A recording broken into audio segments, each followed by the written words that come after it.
뉴욕 허드슨 강에서 승객 12명을 태운 보트가 전복돼 7살 남자아이를 포함해 2명이 숨지는 사고가 발생했습니다. 오늘 새벽 윌셔와 옥스포드 애비뉴 인근 타코 트럭 앞에서 한 남성이 다른 사람과 말다툼 끝에 총격을 가하고 도주했습니다. 총격으로 히스패닉 남녀가 다쳤습니다.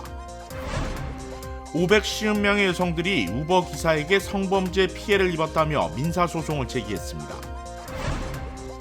미국의 6월 소비자 물가지수가 41년 만에 최대 상승폭을 기록했습니다. 연방준비제도가 공격적 긴축 행보에 더 속도를 낼 거란 전망입니다. 전 세계 원숭이 두창 확진자가 10,000명을 넘어서면서 세계보건기구가 긴급회의를 열기로 했습니다.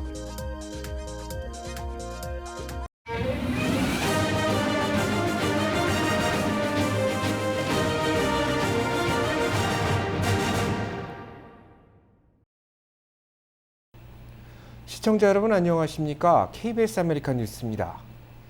뉴욕 허드슨강에서 12명의 승객을 태운 보트가 전복됐습니다. 이 사고로 2명이 사망했으며 10명이 부상을 입었습니다. 제휴사 뉴욕 KBTV 김은지 기자가 취재했습니다. 어제 오후 3시경 맨해튼 미드타운의 허드슨강 79번 부두 인근에서 승객 12명을 태운 27피트 길이의 보트가 뒤집혔습니다. 비상사태에 대응해 뉴욕 워러웨이의 가든 스테이트 호 페리와 존 스티븐스 호 페리 두 척이 인명구조에 나섰지만 이 사고로 7세 소년을 포함한 2명이 사망하고 나머지 승객 10명은 전원 구조됐지만 이 중 2명은 위독한 상태에 빠졌습니다. 사고 현장은 부둣가를 지나는 버스와 인근 거리에서도 목격돼 시민들에게 큰 충격을 안겨줬습니다. 한 목격자는 사고 현장에서 두 척의 구조 페리와 함께 헬리콥터 떼를 보았고 보트는 이미 수면 아래로 잠긴 상태였다고 전했습니다. 마침 웨스트 8번가 근처에 있어 소식을 접한 에릭 아담스 시장도 사고 현장에 도착했습니다. 아담스 시장은 뉴욕시가 여름철 물놀이로 즐거운 여행지인 동시에 수상사고가 발생하는 위험한 곳이 될 수도 있다는 점에 대해 다시 한번 상기해야 한다고 강조했습니다.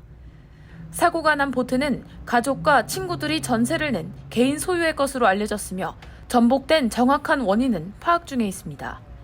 맨해튼 사우스의 제임스 메카시 부국장은 다른 방향에서 접근하는 항류나 파도 등으로 인해 허드슨 강에서의 보트 운전은 기술이 필요하다며 복합적인 요인으로 인해 보트가 전복됐을 수 있다고 전했습니다. 허드슨 강에서의 인명사고는 드물지 않게 발생하고 있습니다. 물속은 매우 깊으며 크고 작은 범선과 선박들 사이로 제트스키와 카약 등이 섞여 다닙니다. 때문에 수상에서의 질서가 매우 중요하며 여름철 물놀이 안전수칙에 다시 한번 주의가 필요해 보입니다. KBTV 뉴스 김은지입니다. 오늘 새벽 LA 한인타운에서 총격 사건이 발생해 2명이 부상을 입었습니다. LA 경찰국에 따르면 사건은 오늘 새벽 0시 33분쯤 윌셔와 옥스포드 애비뉴 인근 타코 트럭 앞에서 발생했습니다. 타코 트럭 앞에서 주문을 하려고 서 있던 피해자와 한 남성이 말다툼을 벌이다 총격으로까지 이어졌습니다. 총을 쏜 남성은 여러 발의 총격을 가한 뒤 인근에 주차되어 있던 차를 타고 도주했습니다. 피해자들은 30대 히스패닉 남녀로 병원에서 치료를 받고 있습니다. 경찰은 총격을 가한 용의자도 히스패닉 남성이라고 밝히며 인근 CCTV 자료를 토대로 검거에 주력하고 있다고 전했습니다. 뉴욕에서 총격 사건이 잇따르고 있습니다. 관련 범죄는 지난 1995년 이후 최대치를 나타내고 있습니다. 뉴욕 KBTV 홍찬우 기자가 취재했습니다. 어제 오후 9시 13분경 브루클린 브라운스빌 지역에서 한 26세 남성이 가슴에 총상을 입은 채로 발견됐습니다. 희생자는 브룩데일 병원으로 이송됐지만 사망 선고를 받았고 용의자는 현재 추적 중에 있습니다. 약 1시간 30분 뒤인 10시 46분경 브롱스에서는 한 31세 남성이 상체에 총을 맞았고 역시 인근 병원으로 이송됐지만 사망 선고를 받았습니다. 해당 사건의 용의자 역시 아직 체포되지 않았습니다. 이로부터 약 20분 뒤 다시 브루클린에서 총성이 울렸습니다. 29세 남성이 왼쪽 다리에 총을 맞고 사망했으며 이뤄진 체포는 없습니다. 또 약 1시간 20분이 흐른 뒤 오늘 오전 12시 31분경에는 앞선 사건 발생지와 매우 가까운 브루클린의 링컨 애비뉴에서 24세 남성이 상체에 총을 맞아 사망했습니다. 이로부터 불과 30분 뒤 브롱스 그랜드 콘코스 지역에서 오토바이를 탄 2명의 남성이 쏜 총에 24세 남성 멜관 쿠퍼가 상체에 총격을 맞고 사망했습니다. 불과 4시간이 채 되지 않는 시간 동안 브롱스와 브루클린에서 각각 2건과 3건의 총격 사건이 발생해 5명이 사망한 것입니다. 5건의 총격 사건에 대한 용의자들에 대한 체포는 아직 이루어지지 않았으며 살해 동기가 불분명해 수사에 전념하고 있다고 경찰 당국이 전했습니다. 뉴욕시 경찰은 올해 현재까지 이뤄준 총기 관련 체포는 2,381건으로 작년 동기에 비해 4% 증가했으며 이는 1995년 이후 최고치라고 밝혔습니다. 그러나 체포된 용의자 중 교도소에 수감된 비율은 20%에 불과합니다. 케네스 코리 서장은 경찰 당국은 계속해서 같은 사람들을 체포하고 있다며 재범 비율이 높다고 전했습니다. 그럼에도 불구하고 뉴욕시의 지난 6월 한 달 전체 범죄율은 지난해 6월 한 달에 비해 31.1% 증가했습니다. KBTV 뉴스 홍찬호입니다. 500여 명의 여성들이 우버 기사에게 성범죄 피해를 입었다며 민사소송을 제기했습니다. 원고 측 변호인은 해당 여성들이 우버를 이용하다 납치되거나 성적 학대, 성폭행, 감금, 스토킹 등 피해를 당했고 우버가 이를 알고 있었는데도 제대로 대처하지 않았다고 주장했습니다. 변호인은 또 피해 예방을 위해 운전자들의 신원 조회를 강화하고 예정된 목적지로 이동하지 않는 것이 감지될 때는 경고 시스템을 작동해야 했지만 그런 노력이 보이지 않았다고 강조했습니다. 지난달 우버가 자체 집계에 발표한 보고서에 따르면 지난 2020년 운전사가 저지른 범죄는 성폭력 141건을 비롯해 998건에 달합니다. 우버는 이번 소송에 대해 직원이 아니라 계약자 관계인 운전사의 행동에 대해 회사 측의 책임을 물을 수 없다는 입장입니다. 텍사스 초등학교 참사 영상이 모두 공개됐습니다. 현장에 도착했던 경찰 대응이 한심한 수준이었던 것으로 드러났습니다. 보도에 윤범수 기자입니다. 주차장을 유유히 걷는 용의자. 이미 밖에서 총격을 벌인 이유지만 제지하는 사람은 없습니다. 그렇게 뒷문을 열고 학교 안에 진입합니다. 화장실을 다녀오던 한 어린이가 용의자를 보고 멈칫하는 순간 무차별 총격이 시작됩니다. 그로부터 3분이 채 안 돼 경찰이 도착했습니다. 처음엔 바로 진압을 시작하는가 싶더니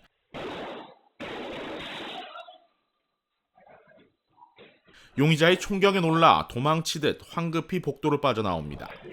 All these officers, they got their shield, they got their weapons, they got all their protective gear on, standing there.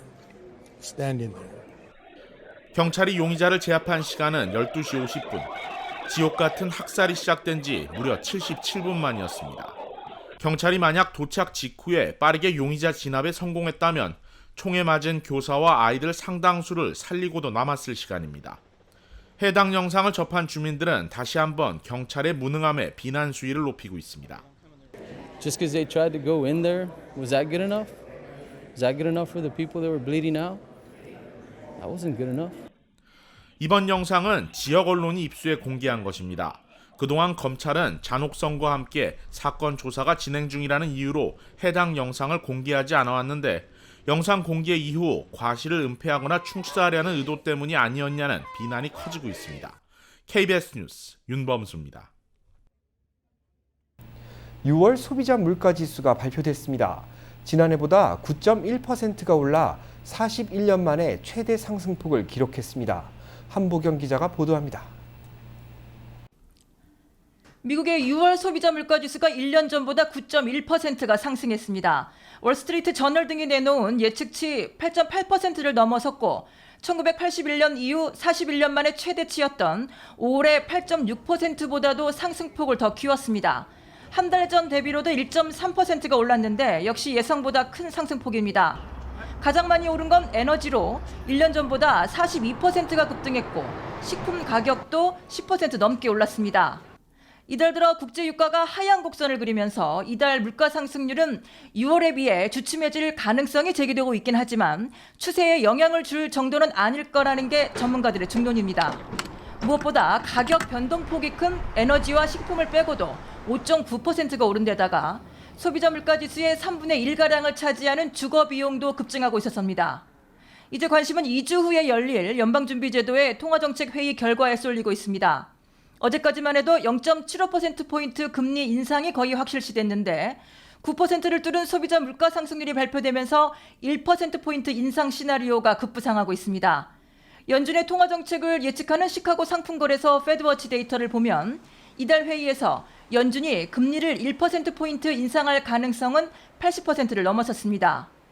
지난달에 0.75%포인트를 올리면서 현재 미국의 기준금리는 1.5에서 1.75% 수준인데 2주 후에 0.75%포인트를 올린다면 최대 2.5%, 1%포인트를 올린다면 최대 2.75%까지 올라갑니다.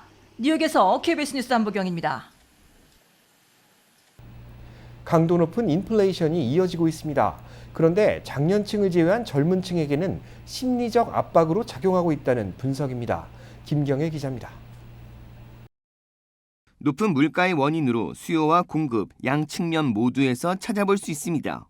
각국 중앙은행이 통화 공급을 지나치게 늘리면서 수요가 과열된 데다 팬데믹과 러시아의 우크라이나 침공으로 공급망 차질까지 빚어졌기 때문입니다. 지난해 하반기 이후 인플레이션이 본격화하기 시작했지만 경제학자들은 이를 일시적 현상으로 치부하거나 무시하면서 대응이 늦어졌다는 목소리도 나오고 있습니다. 금리를 빨리 올려 인플레이션을 잡는 방안에 대해서도 입장이 갈립니다. 과도한 인플레이션 억제 정책이 경기 침체로 이어질 수 있다는 주장과 빠른 금리 인상으로 인플레이션을 잡으면서 동시에 침체에 빠지지 않도록 하는 것이 경제정책 당국의 능력이라고 주장하는 의견이 팽팽히 맞서고 있습니다. 이런 가운데 경제학자들은 2022년 인플레이션 상승을 여러 측면으로 볼 때 세계사적 사건이 될 가능성이 크다고 분석했습니다. 가파른 물가 상승과 공급망 차질로 소비자들이 고통받고 있는데 특히 작년 이상을 제외한 대부분은 생전 처음 경험하는 현상으로 심리적 충격을 받고 있다는 분석입니다. 경제, 금융 환경이 고물가, 고금리로 빠르게 변하고 있지만 이를 적응하지 못하는 1980년에서 2000년대 태어난 이른바 MZ세대에게는 낯선 환경이 되고 있다는 지적입니다. 미시간 대학은 향후 1년간 시민들이 인플레이션에 대한 기대물가 상승률은 5.4%에 이를 것으로 집계했습니다. 기대 인플레가 상승할 경우 근로자들은 임금 상승을 원하고 다시 제품 가격이 높아져 소비자 물가가 오르면서 시장을 위축시키는 경기 침체로 이어질 수 있는 만큼 경제 전문가들은 기대 심리 확산을 억제하는 것이 지금은 가장 중요하다고 판단하고 있습니다. KBS 뉴스 김경일입니다. 전 세계 원숭이 두창 확진자가 10,000명을 넘어서면서 세계보건기구가 긴급 회의를 열기로 했습니다. 로이터 통신에 따르면 현재까지 60여 개 나라에서 1,400명이 넘는 원숭이 두창 확진자가 나온 것으로 집계됐습니다. 아프리카를 제외한 지역에서 원숭이 두창 감염자가 10,000명을 넘어선 것은 이번이 처음으로 지난 5월 영국에서 첫 감염자가 보고된 이후 2달여 만입니다. 세계보건기구 WHO는 일주일 내로 원숭이 두창을 공중보건 비상사태로 선포하기 위한 긴급회의를 개최할 것이라고 밝혔습니다. 발병 원인이 규명되지 않은 소아급성 간염 환자가 전 세계로 확산되고 있습니다. 세계보건기구 WHO는 지금까지 35개 나라에서 1,000여 명의 소아급성 감염 사례가 발생해 22명이 목숨을 잃었다고 밝혔습니다. 이 급성 간염은 ABCE형으로 분류되는 기존의 바이러스 간염과는 다른 형태의 간염으로 분류됩니다. 감염 시 복통과 설사, 구토 등 장계통의 증상을 보인 뒤 중증 급성 간염과 황달 등이 나타나는 것으로 알려졌습니다. WHO는 아직까지 발병 원인이 규명되지 않은 상황이라면서 손을 자주 씻는 등 소아 위생 관리에 각별히 신경 쓸 것을 당부했습니다. 아베 전 일본 총리 총격 피살 사건을 수사 중인 경찰이 피습 현장에서 대대적인 검증과 수색 작전을 벌였습니다. 박원기 기자의 보도입니다. 아베 전 총리가 지난주 선거 유세 도중 총격을 받은 현장에 경찰이 속속 투입됩니다. 주변 도로가 봉쇄된 채 수사요원들은 무릎을 땅에 대고 천천히 앞으로 나가면서 바닥을 금속 탐지기로 훑습니다. 용의자 야마가미가 쏜 12발로 추정되는 총알과 그 흔적을 찾는 현장 검증입니다. 金属に反応する専用の機械を地面に近づけ、弾の反応がないか探していたほか、地面から何かを回収する様子も確認できました。 그 결과 발사 지점으로부터 90m 떨어진 주차장 외벽에서 총을 맞은 흔적 3곳이 발견됐습니다. 앞서 20m 떨어진 선거 차량에서도 타는 추정 구멍이 발견됐는데 경찰은 야마가미가 만든 수제총이 강한 위력을 지녔을 것으로 보고 정밀 조사하고 있습니다. 주도 면밀했던 범행 계획도 추가로 드러나고 있습니다. 야마가미는 오카야마시까지 가서 아베를 노렸는데 상황이 여의치 않자 결국 자기 거주지가 있는 나라시에서 범행을 저질렀습니다. 그런데 만약 나라시에서도 계획이 틀어졌을 경우 아베의 다음 유세 장소이자 500km 이상 떨어진 사이타마까지 쫓아가 살해할 생각이었다고 진술한 것으로 전해졌습니다. 아베 전 총리의 동선은 모두 소셜미디어를 비롯한 인터넷 정보를 통해 파악한 것으로 드러났습니다. 일본 내 추도 분위기가 좀처럼 식지 않고 있는 가운데 일본 정부와 자민당은 외국 조문사절단이 참가할 정부 합동장례식을 올 가을쯤 치르는 방안을 검토 중인 것으로 전해졌습니다. 도쿄에서 KBS 뉴스 박원기입니다.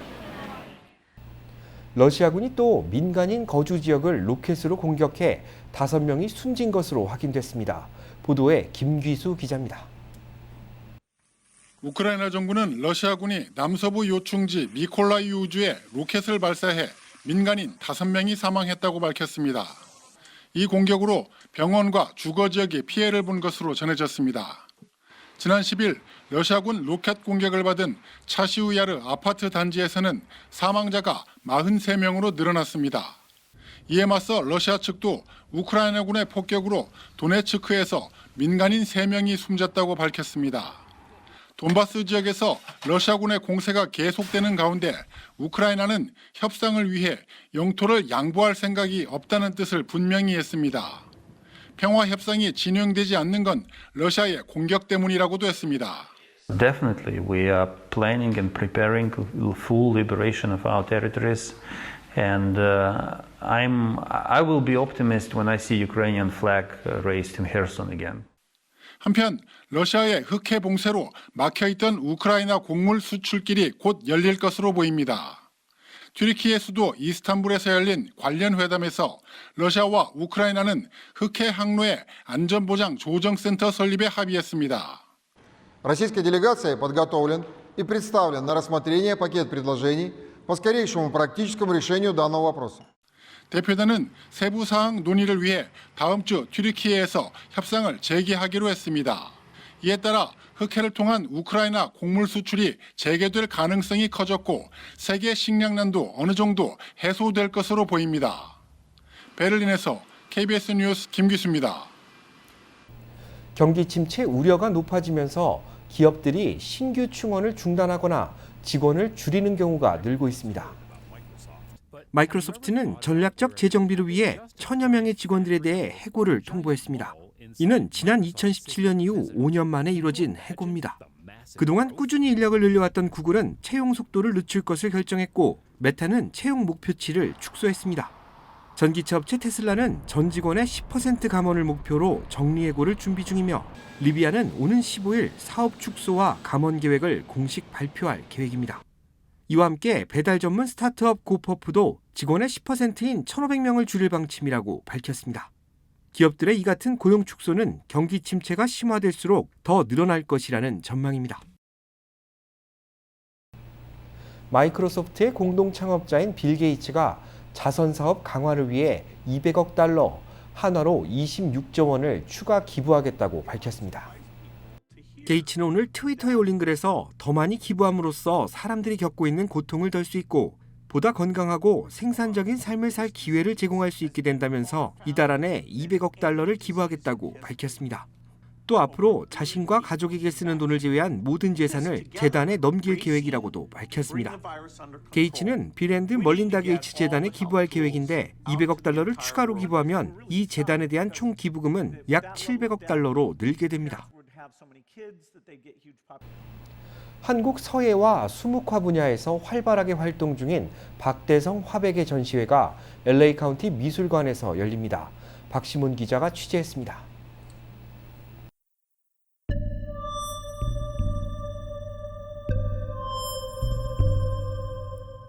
흰눈이 수북히 내려앉은 사찰.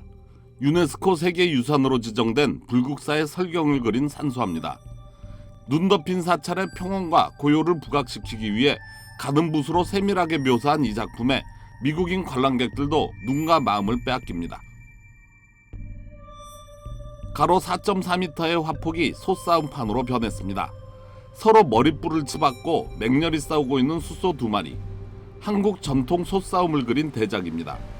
동시대 다른 작가들과는 확연히 다른 장쾌하고 활기찬 소들의 결투 장면을 담아낸 작품입니다. 푸른 산과 흰 구름을 표현한 청산 백운부터 북한의 명산 금강산까지 한국적인 풍경을 수놓은 대형 작품들이 전시장을 가득 메웁니다. 서예와 20개 대가 소산 박대성 화백의 전시회장입니다. LA 카운티 미술관 라크마는 고결한 멋과 현대적 붓이라는 제목으로 한국화의 거장 박대성 화백의 작품 8점을 전시합니다. He is with us alive as one of the greatest ink masters in Korea, and LACMA is very proud to do this solo show for him for the first time in the United States. 평생을 그림에만 몰두해온 박화백은 이번 전시회가 가장 기억에 남는 전시회 중 하나라고 이야기합니다. 의미가 남다를 뿐만 아니라 제가 지금 나이가 원래 78이거든. 78년 동안 한 게 올 그 결과를 보는 것 같습니다. 평생 심혈을 기울여온 박화백의 작품 중 8점을 선정한 이번 전시회는 오는 7월 17일부터 12월 11일까지 한인타운 인근 라크마에서 열립니다. KBS 뉴스 박시몬입니다.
KBS 아메리카 뉴스 마칩니다. 시청해주셔서 고맙습니다.